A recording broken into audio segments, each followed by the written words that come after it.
অষ্টাদশ লোকসভা নির্বাচন অর্থাৎ 2024 সালের অষ্টাদশ লোকসভা নির্বাচন 4ই জুন তার ফলাফল কিন্তু ঘোষণা হয়ে গেছে। এবং এর মাঝে আপনারা বহু নাটক দেখলেন যে বিজেপি 272-এর যে সীমানা সেটা ছুঁতে পারলো না, 240-এ আটকে রয়ে গেল। এত বড় একটা রাজনৈতিক দল হিসেবে যারা দাবি করে তারা কিন্তু আটকে রয়ে গেল 240-এই, অর্থাৎ 40 টপকাতে পারলো না। 72 তো দূরের কথা। ইসবার 400 পার এরকম স্লোগান দেওয়া বিজেপি তারা কিন্তু পারলো না। আজকে এই প্রসঙ্গ কেন বলছি? আপনারা জানেন যে 200 পার পশ্চিমবঙ্গের জন্য বিধানসভার ক্ষেত্রে তারা কিন্তু স্লোগান রেখেছিল ইসবার 200 পার এরকম, কিন্তু তারা সেটাও ছুঁতে পারলো না। কিন্তু তৃণমূল সেটা ছুঁয়ে দিল 215, তাই তো? এবার 400 পারের আখড়া, যে 400 পার ইসবার 400 পার, সেটাও কিন্তু সফল হলো না। এখন এই যে নীতিশ আর নাইডু, এদের হাতে রিমোট কন্ট্রোল। এরা দলে যোগ দিয়েছে, এনডিএতে সামিল হয়েছে, ন্যাশনাল ডেমোক্রেটিক অ্যালায়েন্সে, ইন্ডিয়া জোটের বিপরীতে সরকার গঠন করেছে বিজেপি, এটাও সঠিক। কিন্তু এবার কিন্তু মন খারাপ নীতিশের, মন খারাপ নাইডুর। নীতিশের মন খারাপ হওয়ার কারণ, সে নাকি অনেকগুলি প্রস্তাব নরেন্দ্র দামোদর দাস মোদী অর্থাৎ আমাদের বর্তমান প্রধানমন্ত্রী নরেন্দ্র মোদীর কাছে তিনি রেখেছিলেন, লোকসভার স্পিকার করা হবে।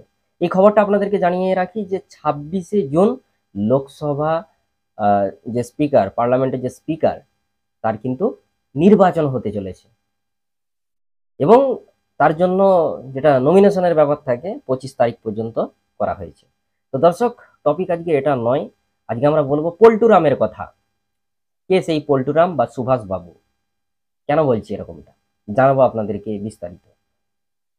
প্রত্যেককে জানাই জাতীয়তাবাদী শুভেচ্ছা। আপনারা দেখছেন নিউজ 10 বাংলা, আমি রয়েছি নামুন ভূঁইয়া। সোমবারে নবমবারের জন্য বিহারের মুখ্যমন্ত্রী হিসেবে নীতিশ আবার শপথ নিলেন। এবার কি হবে ভেবে পাগল কিন্তু জনতা। কেন বলছি এরকমটা? কারণ বিহারে লালু প্রসাদ যাদবের রাষ্ট্রীয় জনতা দলের সঙ্গে সম্পর্ক ছিন্ন করে আবারও বিজেপির হাত ধরার কারণ ব্যাখ্যা করতে গিয়ে নীতিশ বলেন, আজ মুখ্যমন্ত্রীর পদ থেকে ইস্তফা দিলাম।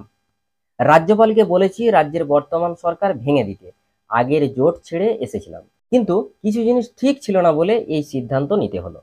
অনেকের কাছ থেকেই নানা মতামত আসছিল, সব নিয়ে ভাবনা চিন্তা করে, সব কিছু নিয়ে চিন্তা ভাবনা করে সরকার রাজ্যপাল ভেঙে দিয়েছে এবং বৈঠকে সিদ্ধান্ত গৃহীত হয়েছে।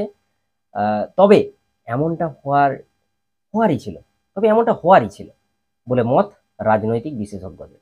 কারণ এই প্রথমবার নয়, এই নিয়ে ষষ্ঠবার শিবির বদল করলেন নীতিশ কুমার। বারবার শিবির বদলানো নিয়ে একসময় লালু প্রসাদ নীতিশকে পল্টুরাম বলেও কটাক্ষ করেছিলেন। আবারও সেই লালুর হাত ছাড়লেন নীতিশ। বারবার শিবির পাল্টানো নীতিশের রাজনৈতিক পরিচিতিও হয়ে দাঁড়িয়েছে বলে মত রাজনৈতিক বিশেষজ্ঞদের। তার এ যাবৎকালীন রাজনৈতিক কেরিয়ারই তার প্রমাণস্বরূপ আপনাদেরকে 1 নাম্বার বলে রাখি, জর্জ ফার্নান্ডেজের সঙ্গে মিলে 1996 সালে সমতা পার্টির প্রতিষ্ঠা করেন নীতিশ। মাত্র 2 বছরের মাথায় জর্জের হাত ছেড়ে বিজেপির হাত ধরেন। শিবির বদলে তৎকালীন অটল বিহারী বাজপেয়ীর এনডিএ সরকারে মন্ত্রী হন। 2, শরদ যাদবের সঙ্গে সম্পর্ক ছিন্ন করে 2003 সালে লালু প্রসাদ যাদবের রাষ্ট্রীয় জনতা দলের প্রতিষ্ঠা করেন লালুর দলের সঙ্গে সমতা পার্টিকে মিশিয়ে দেন নীতিশ। নয়া জোটের নাম হয় সংযুক্ত জনতা দল। 3, দীর্ঘ 17 বছর পর 2013 সালে এনডিএ ছেড়ে বেরিয়ে আসেন নীতিশ। 2014 সালের লোকসভা নির্বাচনে নরেন্দ্র মোদীকে প্রধানমন্ত্রী পদপ্রার্থী ঘোষণা করাতেই শিবির বদলের সিদ্ধান্ত বলে সেই সময় জানান।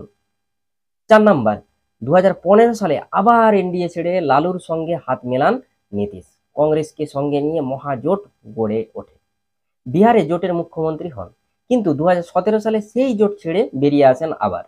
লালুর দলের বিরুদ্ধে দুর্নীতির অভিযোগকে সেইবার কারণ হিসেবে দেখান, বিজেপির সঙ্গে হাত মিলিয়ে ফের মুখ্যমন্ত্রী হন। 5, 2022 সালে আবার বিজেপির সঙ্গে সম্পর্ক ছিন্ন করে নীতিশ। গেরুয়া শিবির তার বিরুদ্ধে ষড়যন্ত্র করছে, দলের বিধায়কদের ভাঙিয়ে নিয়ে যাওয়ার ছক কষছে বলে অভিযোগ করেন। তারপরে আবারও লালুর সঙ্গে দলের হাত মিলিয়ে বিহারের মুখ্যমন্ত্রী হন। লালু পুত্র তেজস্বী যাদব হন উপমুখ্যমন্ত্রী। তারপর 18 মাস কাটল না, রবিবার আবারও সেই জোট ভেঙে বেরিয়ে এলেন নীতিশ। বিজেপি নেতৃত্বাধীন এনডিএ শিবিরে ফিরে যাওয়ার ইঙ্গিত দিয়েছেন তিনি। তবে সেটা হলো এবং শিবির বদল করে প্রধানমন্ত্রী করে দেওয়া হলো নরেন্দ্র মোদীকে। অল্প বয়স থেকে বিহারের অন্যতম প্রতিভাবান রাজনীতিক হিসেবে পরিচিত ছিলেন নীতিশ। তাকে বিহারের সুভাষবাবুও বলতেন অনেকে। কিন্তু এতবার শিবির বদলেছেন নীতিশ যে বর্তমানে রাজনীতিতে পল্টুরাম নামেই পরিচিত তিনি। অর্থাৎ দেখতে পেলেন যে পল্টুরাম পাল্টি খেতে খেতে খেতে খেতে একবার এনডিএ, একবার বিজেপি, একবার সমতা পার্টি, একবার জনতা পার্টি, মানে কোনো ঠিক নেই। তাই এখন বলা হচ্ছে যে রাতারাতি প্রধানমন্ত্রী হয়ে যেতে পারেন রাহুল গান্ধী। এবং কেন হতে পারে আপনারা বুঝতে পারছেন যে নীতিশ কুমার এবং চন্দ্রবাবু নাইডু, একবার নীতিশ কুমার যদি ইন্ডিয়া জোটে চলে আসে তাহলে কিন্তু তেজস্বী যাদব থাকবে না সেখানে, সেও আসবে। এবং সঙ্গে সঙ্গে চন্দ্রবাবু নাইডুর সঙ্গে তার একটা বিখ্যাত একটা সম্পর্ক রয়েছে, আত্মিক সম্পর্ক রয়েছে। তারা যদি সবাই মিলে এখন ইন্ডিয়া জোটে ঝাঁপিয়ে পড়ে, রাতারাতি কিন্তু সরকার পরিবর্তন হয়ে যাবে এবং বিজেপির মাথায় হাত পড়বে। তাই রিমোট কন্ট্রোল কেন বলছিলাম বুঝতে পারছেন যে এই মুহূর্তে রিমোট কন্ট্রোল, একটা টিভির দুটো রিমোট আছে এই মুহূর্তে, একজন চন্দ্রবাবু নাইডু আর অন্যজন নীতিশ কুমার। তাই পল্টুরাম, সবাই বলছে পল্টুরাম একবার পাল্টি খাও, সোশ্যাল মিডিয়া জুড়ে এটাই মন্তব্য চলছে, পল্টুরাম একবার পাল্টি খাও তাহলেই কিন্তু খেলা হয়ে যাবে।